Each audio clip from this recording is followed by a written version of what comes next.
जय हिंद देशवासियों। आज की इस वीडियो में हम स्टार्ट करने जा रहे हैं मैथ का एक बहुत ही बेसिक और इम्पोर्टेंट टॉपिक एचसीएफ। हालांकि एचसीएफ बहुत सारे बच्चे पेन पेपर के जरिए निकालना जानते होंगे।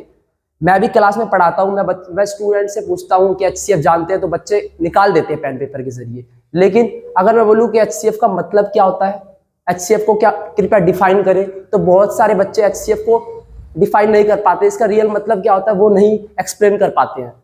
तो इस वीडियो में हमारा मोटिव है कि एचसीएफ होता क्या है, मैं इस वीडियो में आपको ये बताऊंगा। और मैं आपको भरोसा दिलाता हूं कि अगर आप इस वीडियो में लास्ट तक बने रहेंगे, लास्ट तक देखेंगे, तो आपको एचसीएफ 100% समझ आ जाएगा। तो सबसे पहले हम समझते हैं कि एचसीएफ में फैक्टर का मतलब क्या होता है। अगर आप देखें, इसके नाम में ही इसका मतलब छुपा हुआ है कि हाईएस्ट कॉमन फैक्टर। इन तीन वर्ड्स का मतलब समझे, आपको पूरा एचसीएफ समझ आ जाएगा। सबसे पहले स्टार्ट करते हैं फैक्टर क्या होता है। तो फैक्टर बोले तो अगर मैं 8 का फैक्टर बोलूं तो 8 किन किन संख्याओं की टेबल में आता है। जैसे कि 8 जो है 1 के पहाड़े में आता है, 2 के पहाड़े में आता है, 4 के पहाड़े में आता है और 8 अपने खुद के पहाड़े में आता है। 12 का फैक्टर बोले तो 12 किस किस नंबर की टेबल में आता है।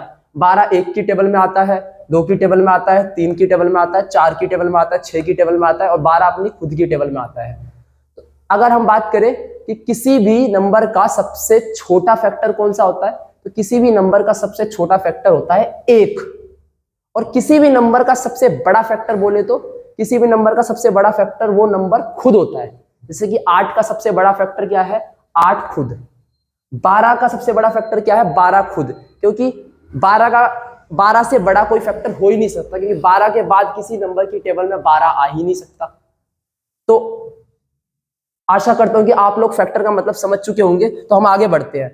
अब कॉमन फैक्टर क्या होता है, इसके नाम में ही ये छुपा हुआ है कि कॉमन फैक्टर क्या होता है। कॉमन मतलब कोई चीज मेरे पास भी आपके पास भी हो। मान लो मेरे पास भी 2 आंखें, आपके पास भी 2 आंखें, तो ये क्या है, हम दोनों के बीच में कॉमन।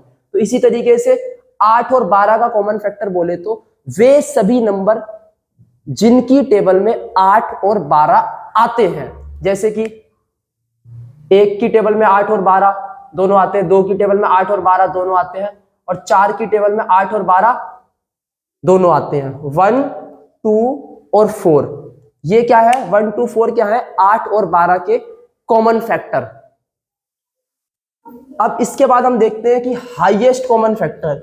इन कॉमन फैक्टर में भी जो सबसे बड़ा है, जैसे कि 4, तो यही 4 एचसीएफ है।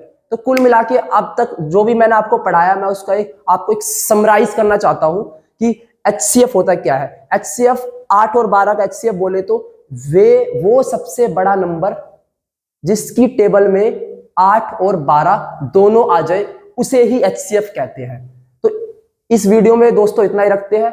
आगे आने वाली वीडियो में मैं आपको एचसीएफ निकालने के कौन कौन से मेथड्स होते हैं जो आपने पढ़े होंगे रिटन तरीके से, कि रिटन पे आप निकाल सको, रिटन बेस पर। इसके अलावा जो बच्चे कंपटीशन की तैयारी करते हैं, जो यूपीएससी, एसएससी, बैंक, उन बच्चों के लिए भी आने वाली वीडियो बहुत हेल्पफुल रहेगी, जिसमें मैं एचसीएफ निकालने की शॉर्टकट मेथड बताऊंगा कि किस तरीके से आप शॉर्ट में एचसीएफ निकाल सकते हो। इसके अलावा स्कूल लेवल के जो बच्चे हैं उनके लिए भी, अगर वो भी इस वीडियो को देखते हैं तो उनके लिए भी बहुत बेटर रहेगा ये।